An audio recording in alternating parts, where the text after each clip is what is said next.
с чертогов своих.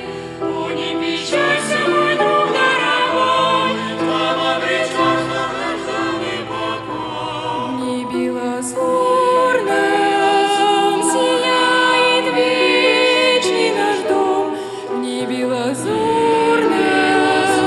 будем всегда со Христом, в небе лазурном в свете вечного дня, где дом ты торжество, там отчизна моя и твоя.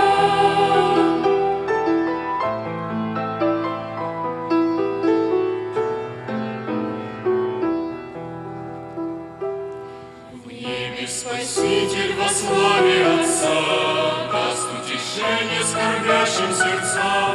В небе услышишь ты